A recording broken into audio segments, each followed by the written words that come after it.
Nouvelle vidéo sur l'IA et aujourd'hui un sujet particulier, c'est les agents IA. Donc j'entends beaucoup de personnes qui me demandent, voilà, qui ont un peu peur de ce terme-là, qui comprennent pas forcément ce que c'est. Donc là-dedans, il y a le terme IA, hein, les gens commencent à utiliser ChatGPT, tous ces outils-là. Mais agent IA, on le voit beaucoup arriver sur le marché. Moi, sur le secteur de l'immobilier, et nous, on en développe chez Upfund. Et l'idée de cette petite vidéo, c'est simplement d'essayer d'expliquer ce que c'est. Donc si vous êtes déjà un peu avancé en IA et que vous utilisez pas mal les automatisations, cette vidéo est pas forcément pour vous. Par contre, si vous voulez découvrir ce que c'est, je vous invite à regarder avec moi. Je vous ai préparé des petits schémas pour essayer de comprendre. Donc l'idée en fait, c'est de comprendre en plusieurs étapes, avec à la fin un exemple, ce que c'est qu'un agent IA, comment les déployer, voilà quelques différences, et surtout à la fin un petit exemple pratique, hein. Le but c'est quand même de manipuler. Euh, donc j'ai préparé un petit support, et tout commence avec les modèles de LLM. Donc pour ceux qui ne savent pas, LLM, Large Language Model, vous les avez ici, c'est les modèles dits de fondation. Vous les connaissez par cœur, ChatGPT, Gemini, voilà. C'est du prompting, c'est les modèles dits de fondation. Et en fait, un agent IA, c'est un modèle à qui on a donné des bras et des jambes. C'est-à-dire, c'est un cerveau à qui on a donné des bras et des jambes. C'est-à-dire, on va non seulement plus avoir la partie réflexion pure et la partie modèle fondationnel est toujours là. D'ailleurs, si vous avez toujours des questions sur la différence entre les différents modèles qui existent, hein, il y en a plein, il y en a qui sont open source, il y en a qui sont développés par des entreprises privées. Je ferai une vidéo à ce sujet-là. C'est pas vraiment le but. Là, le but aujourd'hui, c'est de comprendre en fait un agent IA. Ça va être un chat GPT à qui on va donner notamment des outils, c'est-à-dire qu'on va aller le brancher à d'autres outils via une API. Je vais revenir rapidement sur ce que c'est que les API pour ceux qui sont un peu perdus. En fait, on va venir lui connecter directement des outils, ça peut être des CRM, ça peut être voilà, des outils du quotidien, donc là j'ai pris des outils qui sont génériques, hein, la suite Office, etc. Et on va aussi lui mettre à disposition, ça peut être des fichiers, hein, des PDF, voilà, des fichiers Excel, etc. Des bases de données qu'on va voilà, il va pouvoir requêter, aller puiser de la donnée dans d'autres informations que les informations sur lesquelles le modèle a été entraîné. On va aussi lui donner une mémoire, c'est-à-dire qu'à chaque fois que, par exemple, on demande une requête, hein, parce que c'est toujours le même principe, hein, c'est un utilisateur qui pose une question, donc c'est un input, on appelle ça un input. Donc c'est ça le fameux prompting. Et en fait, cette fois-ci, le modèle ne va pas répondre uniquement basé sur la donnée euh, sur laquelle il a été entraîné, et il va commencer à utiliser des outils. Et on peut voir ici en fait que, par exemple, cette petite fonctionnalité recherche qu'il y a dans ChatGPT, c'est un outil. Après, tous les modèles commencent de plus en plus à justement aller activer des différents outils, donc la recherche dans Drive, Gmail, etc. On voit que ça commence à arriver. Et en fait, l'idée derrière ça, c'est de rendre le modèle plus puissant en allant chercher dans des bases de données, des fichiers, des API, des outils, toutes sortes voilà, de bases de données, d'aller chercher des informations pour rendre le résultat encore plus pertinent. Et en fait, le but, c'est toujours de répondre à l'utilisateur en fonction de la requête. Donc, il faut vraiment voir ça. Si ChatGPT, c'est par exemple le cerveau, ben, votre agent IA, c'est un cerveau à qui on a donné des bras et des jambes. Voilà, pour le retenir assez simplement. Donc, j'ai parlé des API, effectivement. Donc, une API, qu'est-ce que c'est? Je vais reprendre un petit schéma, il ne faut pas avoir peur. Donc, imaginez que vous êtes sur votre téléphone, vous avez une application, vous commandez par exemple un Uber. Et ce qu'il faut savoir, c'est que votre demande de chauffeur, elle va passer par le serveur Uber. Et en fait, ce serveur, on dit qu'il expose une API. Donc, c'est un protocole de communication qui passe par l'HTTP, hein, qui est lui-même le protocole d'Internet. Et en fait, cette API, c'est la manière avec laquelle on communique, nous, via notre application web ou notre téléphone, avec les bases de données, avec tout le système, voilà, en l'occurrence Uber. Et en fait, il se peut que, par exemple, Uber, dans, dans le choix de la mise en place du chauffeur, par exemple, va aller avoir besoin d'autres informations qui sont sur d'autres serveurs, notamment un serveur de météo. Voilà, quand on demande un trajet, il y a peut-être la météo qui va influencer le résultat et qui va nous donner le bon chauffeur au bon moment, au bon prix. Et en fait, la communication entre ces deux entités, donc ces deux serveurs, un serveur c'est tout simplement un ordinateur, on va dire, qui n'a pas d'écran, qui répond à des demandes d'une application web ou d'une application mobile. Et en fait, le serveur va venir répondre et va exposer ce qu'on appelle une API.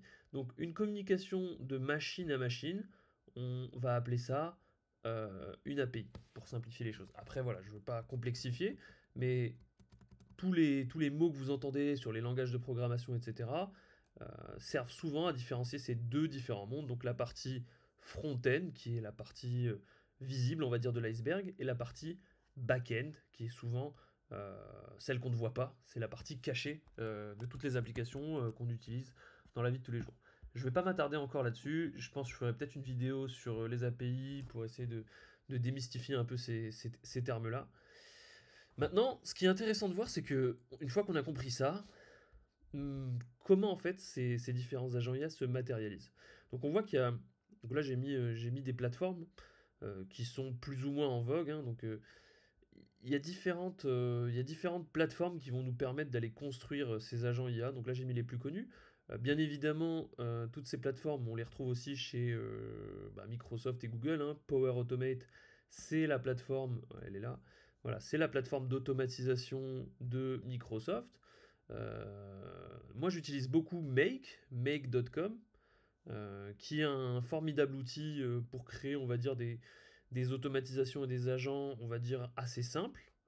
Mais il y a d'autres outils qui existent, hein. Je peux vous en montrer un autre, par exemple le N8N. Hop, si je vais sur le site, voilà. N8N, en fait, c'est des outils qui vont permettre de faire ce genre de workflow-là. J'en ai peut-être un d'ouvert. Hop, voilà, je vais me connecter. Donc c'est une application où justement on peut voir et on peut créer différents flows. Donc celles-là, les plus ou moins, voilà, il y a des flows qui sont plus ou moins compliqués, je ne veux pas faire peur. Mais l'idée en fait, moi je vais revenir sur ma plateforme Make, c'est celle que je vais utiliser pour faire mes exemples. Et je vous demande d'être hyper attentif avec moi. L'idée en fait, c'est quand on va se connecter sur Make, on va avoir beaucoup de scénarios différents. En fait, un scénario ou un agent IA, donc je vais revenir sur la différence entre les deux tout à l'heure, parce que c'est un débat aussi dans la sphère technologique. L'idée en fait, c'est de créer une automatisation. Et en fait, c'est assez simple. Je vais pouvoir connecter n'importe quelle application de tous les jours, hein, que j'utilise. Voilà, par exemple, je vais pouvoir connecter Microsoft Teams avec mon email. Donc, dès que je reçois un message sur Microsoft Teams de mon équipe, je vais potentiellement créer un document, un email sur Gmail. Et ensuite, je vais demander à ChatGPT de m'écrire le contenu de ce mail, etc., etc. Donc, c'est un outil assez modulable, hein. Donc, je peux aller connecter des bulles entre elles. D'ailleurs, ce serait plutôt dans l'autre sens. Voilà, j'ai un nouveau, par exemple, message qui arrive sur un canal Teams, un de mes collaborateurs. Je vais demander à ChatGPT de rédiger un mail de réponse automatique et ensuite je vais lui demander de générer un draft, par exemple là, un brouillon. Et en fait, il va directement répondre à la personne concernée si la demande, par exemple, est une demande que je peux traiter de manière automatique. Donc en fait, il faut bien penser que tous ces outils-là, donc là, voilà, il y a énormément d'intégration, hein. C'est pour ça que ces plateformes sont super puissantes, c'est qu'on peut connecter énormément d'outils sur la même plateforme. Maintenant, ce qui est intéressant, c'est de voir comment ça fonctionne. Donc, j'avais parlé de la différence entre les IA, les agents IA et les scénarios. Donc, j'ai fait une petite explication là-dessus juste pour comprendre, avec une petite métaphore. J'adore les métaphores. Donc, une automatisation, c'est, on va dire, un robot de cuisine programmé, par exemple, pour mixer à vitesse 2 pendant 30 secondes. Donc, c'est vraiment une recette. À la différence d'un agent IA, ça va être plutôt un assistant de cuisine qui goûte la sauce, comprend que c'est trop salé et adapte la recette. Donc, si je dois reformuler ça, je dirais qu'un agent IA, en fait, va maîtriser le nombre de tours de l'automatisation qu'il va faire, et en fait va décider quand est-ce qu'il va arrêter l'automatisation. Là où l'automatisation, c'est tout simplement une recette de cuisine. Donc je veux pas m'attarder non plus sur ce concept-là, mais un agent IA, on va dire, il va surveiller la sortie de notre automatisation. Donc on l'a bien vu, il y a toujours une entrée, une sortie, hein. Le but c'est d'avoir un résultat à la fin. Donc typiquement, si je reprends mes scénarios, ou mon scénario là, donc mon entrée c'est un message sur Teams, ma sortie c'est un email. Maintenant, je vais prendre un exemple plus concret pour rentrer un peu dans les détails. Donc là, je vais pas sauvegarder ce petit agent-là. Je vais en ouvrir un que j'utilise. Ouais, celui-là, j'utilise assez souvent. Voilà, premier abord, faut pas avoir peur. Donc un agent, il peut avoir plusieurs modules hein, qui sont connectés. Je vais tous les expliquer un par un pour vous montrer un peu euh, la puissance un peu de ces outils et en quoi l'IA, en fait, a démultiplié le lien entre tous ces outils. En fait, le boom de ces plateformes, il est arrivé parce qu'aujourd'hui, on peut intégrer un chat GPT et on s'aperçoit en fait que le lien que ChatGPT peut apporter à tous ces modules-là apporte un pouvoir phénoménal à ces plateformes-là. J'explique, je rentre dans cet agent plus en détail. Donc là, par exemple, notre point d'entrée, ça va être Slack. Donc Slack, ça aurait pu être Microsoft Teams. Slack, c'est quoi? C'est une application de communication d'entreprise. Voilà, nous, en startup, on l'utilise beaucoup. En entreprise, ça va plutôt être, voilà, pour du corpo, ça va plutôt être Microsoft Teams. Il y a d'autres outils. Donc Slack, ça ressemble à ça. Hop, voilà. Donc là, j'ai mon Slack avec mes canaux de communication. Et en fait, j'ai un canal qui s'appelle Up Events là. On va voir pourquoi. Donc ce canal-là, en fait, ça va être mon input. Ça veut dire qu'est-ce qui va déclencher mon agent? Ça va être le fait que je vais mettre un, un input. Donc là, c'est un nom d'événement. Donc vous l'avez peut-être compris, cet agent en fait IA sert justement à automatiquement traiter des événements qui ont lieu. Donc nous, on participe à beaucoup d'événements. Et en fait, comme on en reçoit beaucoup, on sait pas, voilà, on n'arrive pas tout le temps à se rappeler de tous les événements. Ça peut être des conférences, ça peut être des soirées professionnelles, des after-work, euh, tout type d'événements. Et en fait, l'idée, c'est que automatiquement, cet événement va être traité, on va aller extraire les informations de l'URL de l'événement et on va les mettre dans un fichier Excel. On va envoyer un email et on va booker le calendrier derrière avec pour pas oublier cet événement-là. Donc, petite démonstration.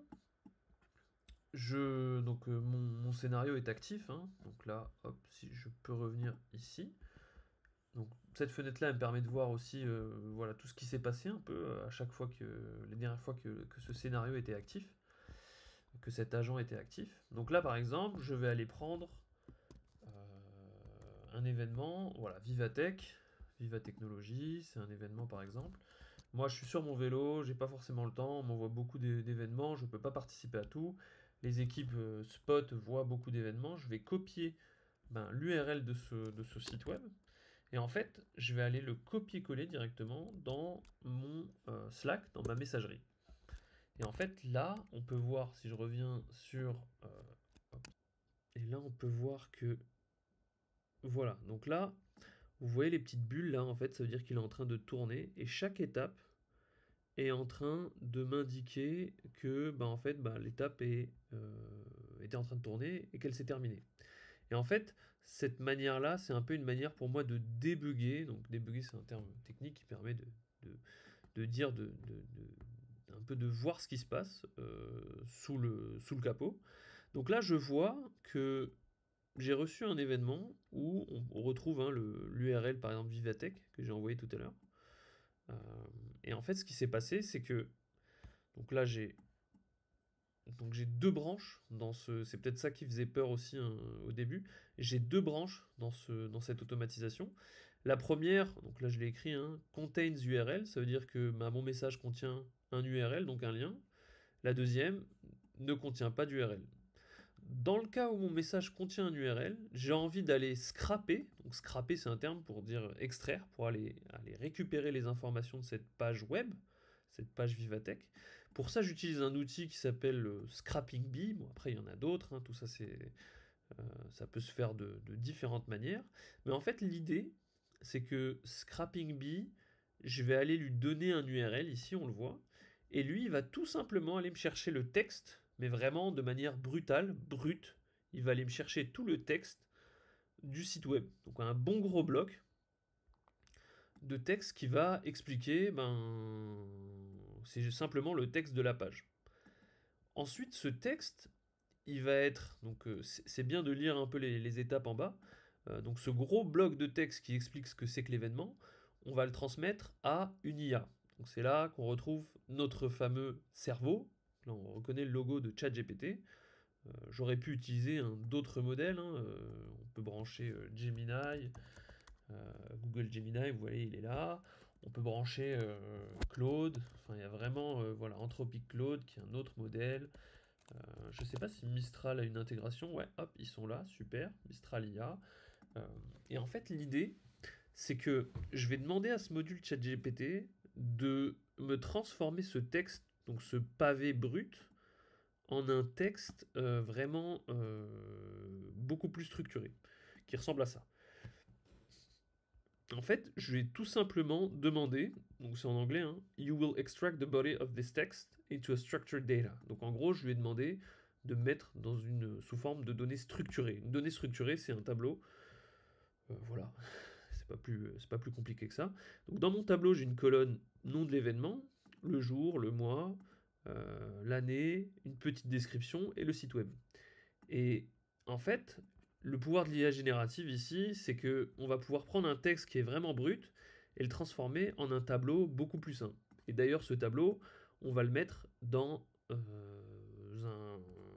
un Excel en l'occurrence. Donc là, je vais ouvrir l'Excel.